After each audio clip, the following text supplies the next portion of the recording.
On a rain-washed autumn evening in London, when crystal chandeliers turned every drop upon the carriage windows into liquid gold, Lady Eleanor Ashcombe stepped into the ballroom of Blackthorn House with a secret beating beneath her heart.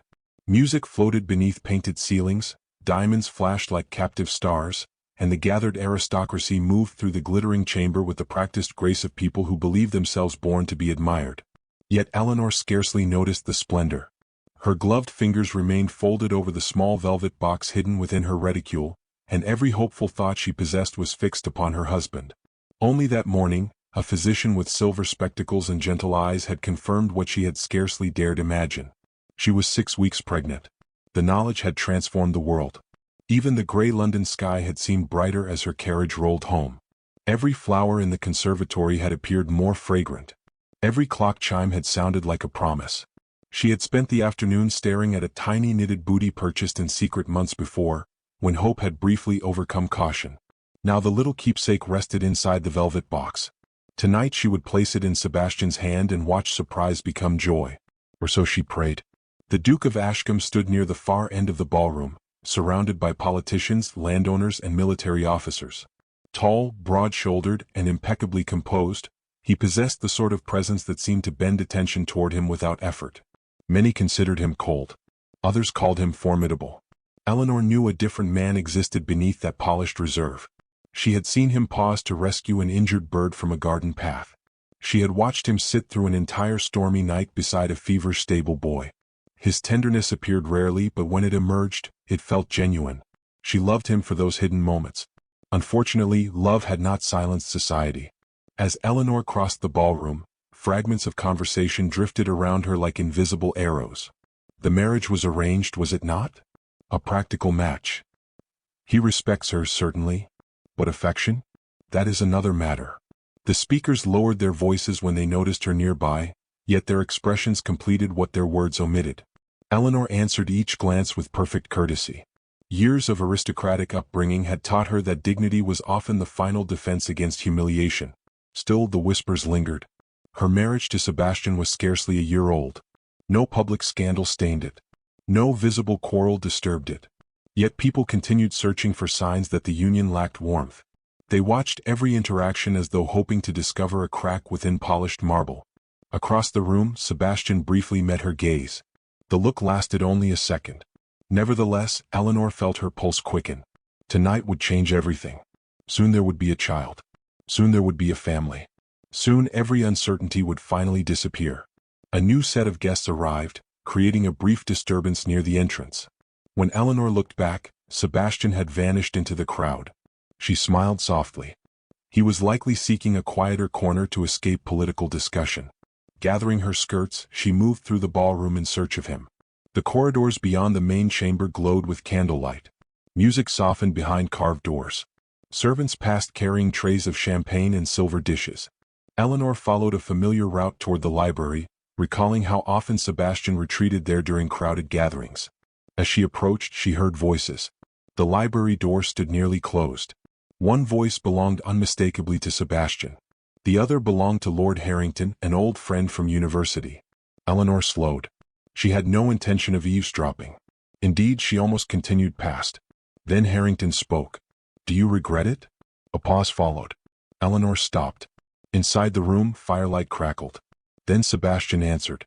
"I never wanted this marriage." The words struck with the force of a physical blow. For a moment she could not breathe. Everything inside her seemed to fall through darkness. The corridor remained exactly as it had been seconds before. Candles still flickered.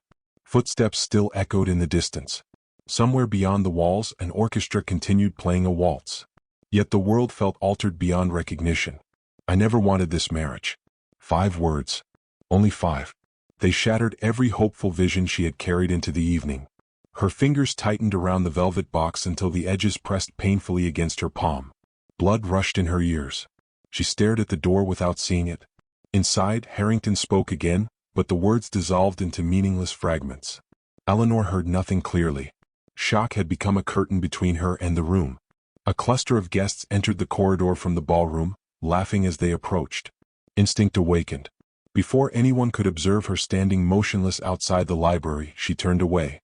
Each step felt unreal. She descended the corridor with measured elegance while her heart broke in complete silence. No tears appeared. A duchess did not weep in public. When she re-entered the ballroom, the chandeliers seemed harsher than before. Conversations sounded sharper. Smiles appeared artificial. The magnificent room had become a stage upon which she suddenly felt misplaced. Then the master of ceremonies announced the next dance. As though summoned by fate, Sebastian emerged from the corridor. He approached her immediately. "May I have this dance, Eleanor?" His voice remained calm, courteous, familiar. The very sound of it nearly undid her. She looked into the face she loved and wondered how long he had hidden the truth. Yet society watched from every direction. So she smiled. "Of course, Your Grace." Minutes later they moved together across the polished floor while applause greeted the musicians. Sebastian's hand rested lightly against hers. To every observer they appeared perfectly matched, perfectly poised, perfectly content. Only Eleanor knew that the future she had imagined an hour earlier no longer existed. And concealed within her reticule, untouched and unseen, the tiny booty remained hidden beside the secret that now felt impossible to share. The weeks that followed the Blackthorn House ball passed beneath a veil of practiced civility and private sorrow. London entered the heart of autumn, and the city seemed determined to mirror Eleanor Ashcombe's state of mind. Rain streaked the windows of elegant townhouses. Bare branches rattled against iron fences. Gray clouds lingered above the rooftops like unspoken regrets. Everywhere she looked, the world appeared suspended between beauty and decline. Eleanor carried her secret alone. Each morning she woke with a hand resting instinctively against her abdomen, reminded that another life was quietly growing beneath her heart. The knowledge should have filled her with joy. Instead, it existed beside a wound that refused to heal. She could not forget the words she had heard outside the library door. "I never wanted this marriage." The sentence followed her through every drawing room, every dinner, every carriage ride. Sebastian noticed the change. At first he believed she was merely tired. When she declined invitations she once enjoyed, he attributed it to the season. When she grew quieter during meals, he assumed some minor concern occupied her thoughts. Yet as the weeks passed, even a man as restrained as Sebastian Ashcombe could not ignore the distance steadily widening between them. One evening, while they sat before the fire in the Ashcombe townhouse, he lowered the newspaper in his hands and studied her carefully. "You seem unhappy lately." Eleanor looked up from her embroidery. "I am quite well. You have said very little all evening." "I did not realize conversation was required." A flicker of surprise crossed his face. The remark was not rude. It was worse. It was cold. For several moments neither spoke. The fire crackled softly between them. Once, silence had felt comfortable in his wife's company. Now it felt like a locked door. When Eleanor finally excused herself and retired early, Sebastian remained staring into the flames long after she had gone. He could not understand what had changed. Yet he knew something had. The following morning he summoned one of London's most respected jewelers. If conversation failed, perhaps a gesture would succeed. The sapphire bracelet he selected was exquisite. Delicate silver links supported deep blue stones that caught light like fragments of twilight sky. Elegant rather than extravagant, it reflected everything he admired about Eleanor. The jeweler promised discreet delivery within a week. For the first time in days, Sebastian felt cautiously hopeful. Unfortunately, fate appeared determined to deepen every misunderstanding. 3 days later, Lady Beatrice Whitmore arrived at a charity luncheon wearing a sapphire bracelet remarkably similar to the one Sebastian had commissioned. The widow entered the room with practiced confidence. Conversation faltered. Eyes followed her wrist. Within minutes whispers began. By evening, speculation spread through half of London. By the next afternoon, society had already decided the bracelet was a gift from the Duke of Ashcombe. No evidence supported the claim. None was required. Rumors flourished best in the absence of facts. Eleanor first heard them during tea at Lady Winthrop's residence. "She wears his favorite color. They are often seen speaking together. The bracelet confirms everything." The women pretended discretion while ensuring their observations carried across the room. Eleanor lowered her teacup carefully. Her expression never changed. Inside, however, humiliation coiled tighter around her heart. She knew Sebastian spent time speaking with Lady Beatrice during public functions. Everyone did. The widow possessed influence, intelligence, and a talent for attracting attention. Until now, Eleanor had dismissed the gossip as idle nonsense.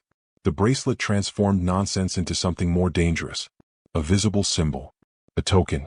Proof, whether genuine or imagined. That evening Sebastian returned home to find his wife standing beside a rain-covered window. "Eleanor." She turned politely. "Your Grace." The formal address struck him immediately. A husband should not sound like a stranger in his own home. "I hope we might dine together tonight." "As you wish." No warmth. No affection. Only courtesy. The distance continued growing. Days later, London's social season reached another glittering peak with a garden gathering hosted by the Duchess of Marlborough. Lanterns illuminated winding pathways. Musicians performed beneath silk canopies. Roses climbed stone walls despite the cooling weather. Eleanor attended because absence would generate questions. Throughout the afternoon she felt dozens of eyes following her. Then came the moment she could not avoid. Two young ladies stood near a fountain, unaware she approached behind them. One wonders how much longer she will remain Duchess. Hush. Everyone knows Lady Beatrice would make a far more suitable wife. The second woman laughed quietly. At least the Duke appears to agree. The words landed like tiny blades. Eleanor continued walking before either speaker noticed her presence. Her dignity survived. Her heart suffered another wound. Across the garden Sebastian observed the encounter. Though he had not heard every word, he recognized enough. Anger flashed across his features. Moments later he crossed the lawn. "Lady Eleanor Ashcombe possesses more grace than anyone present," he said firmly to the gathering nearby. "I would advise restraint before speaking of matters you do not understand." Silence followed. Several guests looked away. Others appeared embarrassed. The rebuke ended the conversation instantly. Yet when Sebastian later sought Eleanor's gratitude, he found none. She merely thanked him and walked away. His confusion deepened. Her loneliness deepened. Neither understood the other. As October faded toward November, Eleanor's condition became increasingly difficult to conceal. Morning sickness arrived unexpectedly. Fatigue lingered. Certain scents overwhelmed her. More than once she was forced to retreat from crowded rooms before anyone noticed her discomfort. The Dowager Duchess observed everything. During a family luncheon, Agnes Ashcombe watched Eleanor push aside a favorite dish and suddenly pale at the aroma. A knowing expression crossed the older woman's face. She said nothing, but suspicion had awakened. Meanwhile, Sebastian finally received the bracelet intended for his wife. Determined not to delay further, he arranged a private dinner. Candles glowed across polished silver. Autumn flowers decorated the table. For once they dined alone. After dessert he withdrew a velvet case. "I hope this might please you." Eleanor opened it slowly. The sapphires shimmered beneath the candlelight. For a brief moment she forgot how to breathe. Then she remembered Lady Beatrice. Remembered the rumors. Remembered the identical bracelet displayed proudly across London. A bitter ache replaced wonder. "It is beautiful," she said quietly. "But?" Sebastian asked. Eleanor closed the case. "Jewels may be purchased, Your Grace. Trust cannot." The words lingered between them long after the candles burned lower. And later that night, while London slept beneath drifting fog, a fresh edition of Society Chronicle arrived at aristocratic doorsteps across the city, carrying a scandalous headline that suggested the Duke of Ashcombe was preparing to cast aside his wife for the captivating Lady Beatrice Whitmore. As November tightened its grip upon London, the scandal escaped the drawing rooms of the aristocracy and spread into every corner of respectable society. Newspapers repeated rumors with careful wording that concealed malice behind propriety. Invitations that once arrived weekly for Eleanor Ashcombe began disappearing altogether. Hostesses who had eagerly sought her presence suddenly remembered prior commitments. Conversations stopped when she entered rooms. Pitying glances followed her departure. Eleanor endured each slight with outward composure. Inside, however, something was slowly breaking. The article linking Sebastian to Lady Beatrice had become the story of the season. No public evidence supported the claims, yet the absence of denial encouraged speculation. Society adored a romantic scandal, particularly when a duchess stood to be humiliated by it. Every whispered theory seemed to transform imagination into certainty. Sebastian recognized the damage immediately. He confronted editors. He corrected acquaintances. He dismissed absurd gossip whenever it reached his ears. Yet every attempt felt ineffective. The more fiercely he defended his marriage, the more distant Eleanor became. One evening he returned home earlier than expected and discovered her seated alone in the conservatory. Winter rain tapped gently against the glass overhead.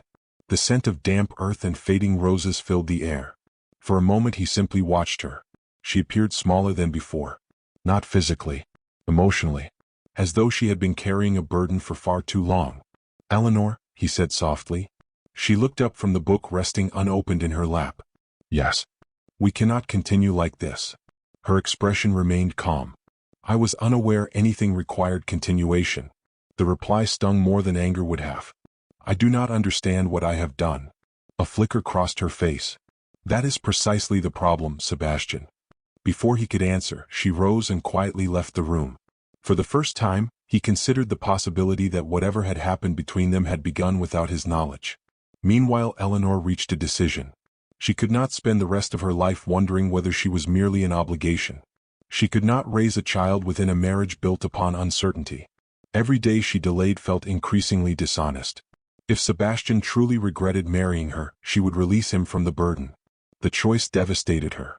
Yet once made, it brought a strange calm. Over the following week she acted carefully. Through a trusted solicitor she arranged the lease of a small cottage in the countryside under a different name. She transferred a modest portion of her inheritance. She packed only essentials. Every step felt like preparing for her own disappearance. No one noticed, or so she believed. Then a receipt fell from a writing desk. Sebastian found it accidentally while searching for estate correspondence. The address meant nothing to him. The secrecy meant everything. By the following afternoon he had learned enough to alarm him. His wife intended to leave London, possibly permanently. The discovery struck him with unexpected force. Confusion became fear. Fear became urgency. That evening he watched her carriage depart through gathering rain and immediately ordered his own prepared. The pursuit carried them beyond the city and into the countryside. Bare trees lined the roads. Mist drifted across open fields. Dusk settled heavily over the landscape. Eleanor finally stopped near a small stone chapel standing alone upon a hillside. She entered. Moments later Sebastian followed. Inside, candlelight flickered before a simple altar. Rain tapped softly against stained glass. The air smelled faintly of wax and ancient wood. Eleanor turned when she heard footsteps. Shock crossed her face. "Sebastian, why are you leaving?" The directness of the question shattered any hope of avoidance. Neither moved. Neither looked away. At last Eleanor spoke. "Because I heard the truth." His brow furrowed. "What truth?" "The truth you spoke when you believed I was not listening." Then recognition struck. Blackthorn House. The library. The closed door. A cold sensation passed through him. "What did you hear?" Her voice trembled for the first time. 5 words. Silence expanded between them. "I never wanted this marriage." The sentence echoed through the chapel. Sebastian stared at her. Then, to her astonishment, he closed his eyes. "Dear God." The words escaped him in a whisper. Eleanor's heart tightened. "You need not explain." "I absolutely must." He stepped forward. "You heard only part of the conversation." She laughed once, quietly and sadly. There is little ambiguity in those words. There is when they are incomplete. The certainty in his voice stopped her. Sebastian drew a slow breath. "Harrington asked whether I regretted the arrangement imposed upon me years ago." She frowned. "What arrangement?" "My original engagement." The answer stunned her. "It was negotiated by our families when I was 21. I never wanted that marriage. I was speaking of a woman I was expected to wed long before I ever met you." Eleanor stared at him. The chapel seemed to tilt. "You are saying?" You walked away before hearing the rest. Rain rattled against the windows. Everything she had believed for months suddenly trembled. "I thought you despised our marriage." A painful expression crossed his face. "Eleanor, if I despised it, why would losing you terrify me?" The question landed with sincerity. For a moment neither spoke. Then she pressed a trembling hand against her abdomen. Yet Sebastian noticed. Concern flashed across his features. "Are you unwell?" Tears finally filled her eyes. "There is something else you do not know." His attention sharpened immediately. "What is it?" She looked directly at him. Every secret, every doubt, every lonely week, all of it led to this moment. "I am carrying your child." The words transformed the silence. Sebastian froze completely. "You are what?" "I discovered it the day of the ball." Emotion swept across his face with startling intensity. Wonder, joy, regret, love, all at once. And as he stepped toward her, overwhelmed by everything he had nearly lost, neither of them noticed another carriage climbing the distant hill through the darkness toward the chapel. The distant sound of carriage wheels grinding across wet gravel reached the chapel moments before the door opened. Eleanor instinctively stepped back, her pulse still racing from the confession she had finally spoken aloud. Sebastian remained where he stood, his attention fixed upon her as though nothing else in the world mattered. Then Lady Beatrice Whitmore entered. Rain glistened upon her dark cloak. Candlelight caught the sharp intelligence in her eyes. For a brief moment surprise crossed her face at finding husband and wife together. It vanished almost instantly. "I feared I might find you here," she said. Sebastian's expression hardened. "Why have you followed us?" Beatrice removed her gloves with deliberate calm. "Because by tomorrow morning all of London will be discussing me once again, and I thought it only fair that I hear the outcome before society invents its own." Eleanor sensed immediately that something significant had happened. "What do you mean?" she asked quietly. A bitter smile touched Beatrice's lips. "Your marriage has become a battlefield, Lady Ashcombe. Unfortunately, I have been standing in the center of it." Sebastian stepped forward. "You encouraged the rumors." "Did I?" she replied. "Or did society simply prefer a more entertaining story than the truth?" For several seconds no one spoke. The rain intensified outside. Finally Beatrice looked directly at Eleanor. "You deserve honesty even if I have not always been generous." The admission surprised everyone, including herself. "There was never an understanding between the Duke and me," she continued. "No secret courtship. No promise. No affair." Eleanor searched her face. "Then why permit the gossip?" A flicker of vulnerability appeared beneath Beatrice's confidence. "Because attention is intoxicating when one has spent years feeling invisible." The answer carried an uncomfortable sincerity. Sebastian's jaw tightened. "Your vanity has caused real harm." "Yes," she said softly. "It has." For the first time since entering, Beatrice appeared tired rather than glamorous. She reached into her reticule and withdrew several folded papers. "Tomorrow these letters will be published unless I stop them." Sebastian took them. His expression darkened as he read. Private correspondence had been manipulated and selectively quoted to create the appearance of romantic attachment between them. A scandal prepared for public release. A scandal capable of destroying Eleanor completely. "You intended to use these?" he asked. "I considered it." The silence that followed felt heavy. Then Beatrice looked toward Eleanor. "But seeing what my ambition has done to you has become increasingly difficult." For a long moment the two women regarded one another. One possessed rank. The other possessed influence. Yet both understood loneliness. At last Beatrice lowered her gaze. "I shall leave England within the week." The declaration stunned them. "My aunt resides in Florence. It is time I accepted her invitation." Without another word she turned and walked toward the chapel door. Before leaving, however, she paused. "Your Grace." Sebastian looked up. "You are a fool." His brow rose. Beatrice gave a faint, sad smile. Only a fool would allow a woman like Lady Eleanor to doubt her place in his heart. Then she disappeared into the storm. The door closed behind her. Silence returned. But everything had changed. Sebastian looked down at the letters in his hand and felt a wave of shame unlike anything he had experienced before. Not because he had betrayed his wife. He had not. Because he had failed to protect her. Because while he remained confident that his feelings were obvious, Eleanor had suffered alone for months. Because the woman carrying his child had believed herself unloved. He turned toward her. "I should have seen your pain." Eleanor's eyes glistened. "You could not read what I never spoke." "No," he replied.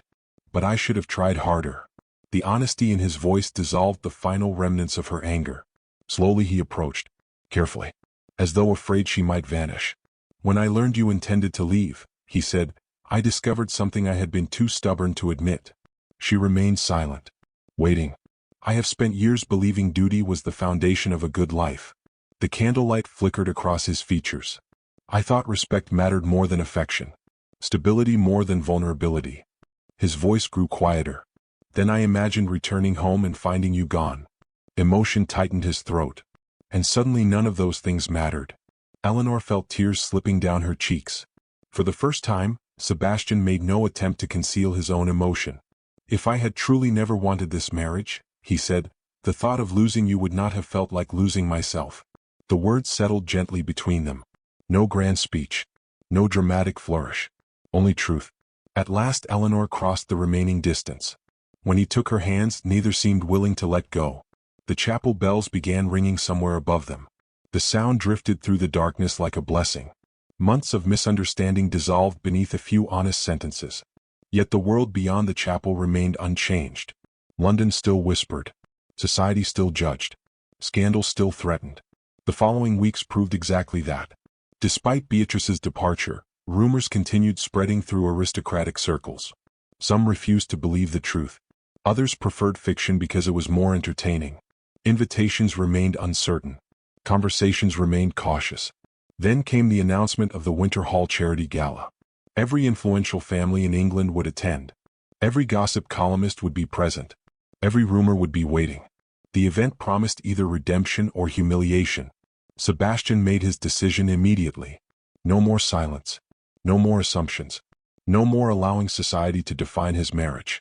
The evening of the gala arrived beneath a sky filled with snow. Crystal chandeliers illuminated the vast ballroom. Hundreds of guests gathered beneath gilded ceilings. Music floated through the air like silver threads.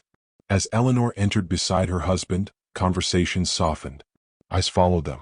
The entire room seemed to hold its breath. They expected distance. They expected tension. They expected confirmation of every scandalous rumor. Instead, Sebastian guided Eleanor to the center of the ballroom. The orchestra gradually fell silent. Confusion spread through the crowd. Then the Duke of Ashcombe turned toward his wife before all of London society.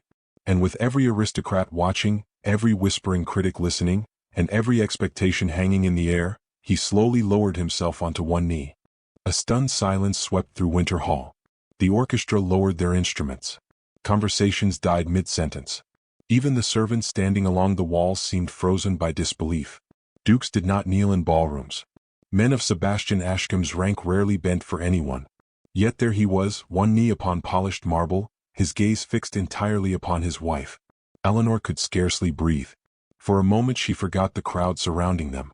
She forgot the gossip, the rumors, the months of pain that had nearly destroyed their marriage. There was only Sebastian. Only the man she had loved from the beginning. Only the man she had nearly lost. He took her hand gently. The gesture was simple. Its meaning was extraordinary. "I have spent too much time allowing others to decide what remains unspoken," he said. His voice carried clearly through the vast ballroom. Every guest listened. Every whisper ceased. Sebastian rose slowly to his feet but kept hold of Eleanor's hand. "I owe my wife an apology." A ripple of astonishment moved through the crowd. No one had expected humility, least of all from the Duke of Ashcombe. "When Lady Eleanor became my wife, she entered a world that judges women with a cruelty it rarely applies to men. Through every rumor, every insult, and every act of speculation, she conducted herself with grace." His eyes never left hers. "I cannot say the same for myself." Emotion tightened Eleanor's throat. The room remained utterly silent. Sebastian continued. "I believed affection was understood without being expressed. I believed loyalty spoke for itself. I was wrong." Several guests shifted uncomfortably. Some lowered their eyes. Others seemed captivated. The Duke's honesty had become impossible to ignore. "There is no woman I admire more. No woman whose courage I respect more. And no woman whose happiness matters more to me." The final sentence struck the room like a bell. Eleanor felt tears gathering.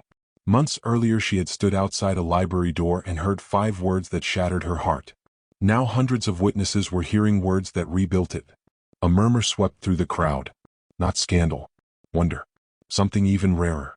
Respect. Then Sebastian turned toward the assembled guests. "I am aware many of you have discussed my marriage." The statement produced visible discomfort. "Allow me to spare you further speculation." His voice became firm. "There has never been another woman. There never will be another woman."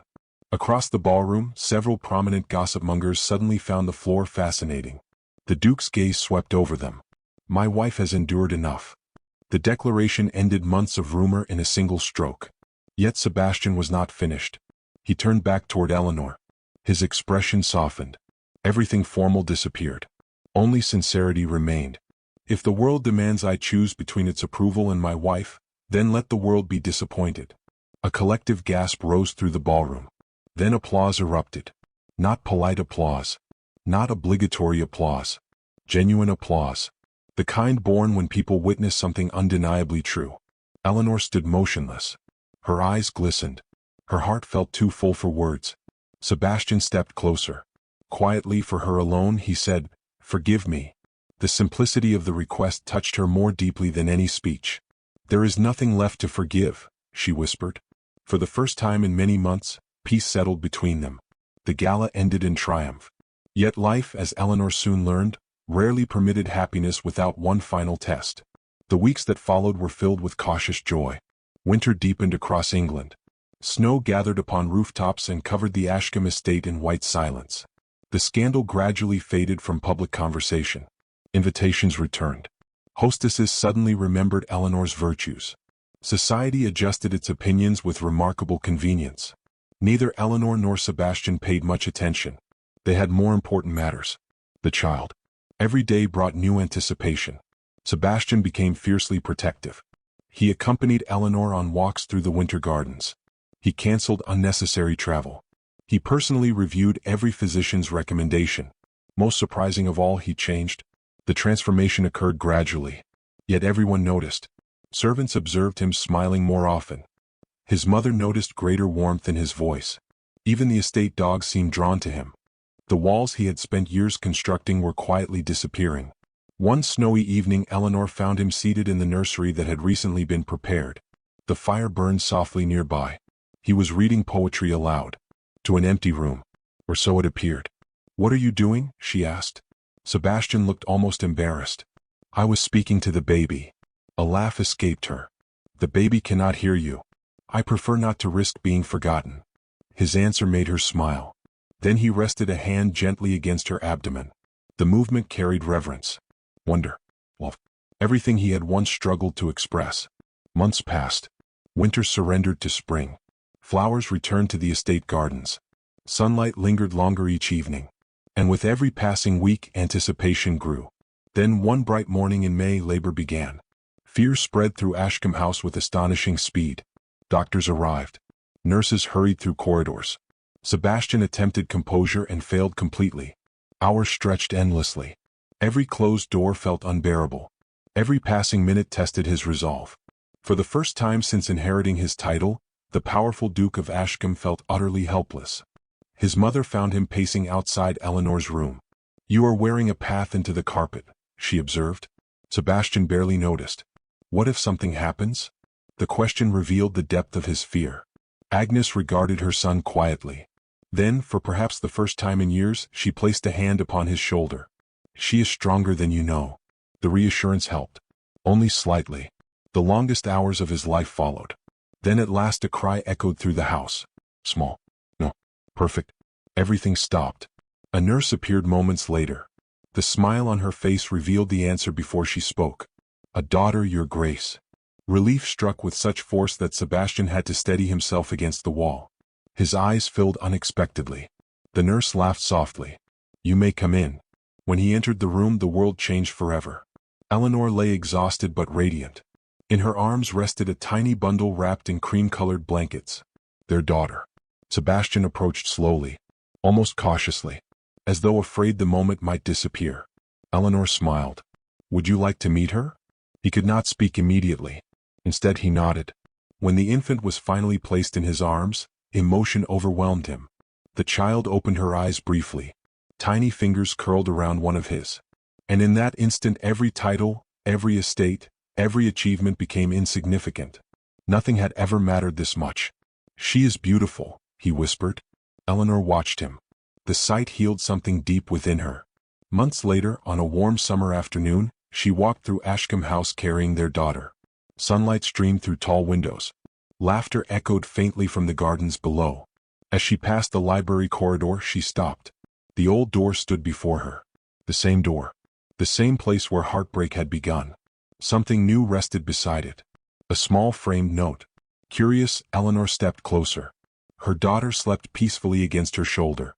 She read the words. 5 words once broke her heart. 3 words rebuilt our lives. I love you. For a moment tears blurred her vision. Then she looked toward the far end of the corridor. Sebastian stood there waiting. Not as a distant duke. Not as a man imprisoned by pride. Simply as her husband. The man who had learned to speak what mattered. The man who loved her. Church bells rang across the estate. Summer sunlight flooded the corridor. And as Eleanor walked toward him carrying their daughter, the door that had once separated 2 hearts remained open behind them, while the future stretched ahead, bright, hard one, and filled with the kind of love that survives not because it never breaks, but because it finds the courage to heal.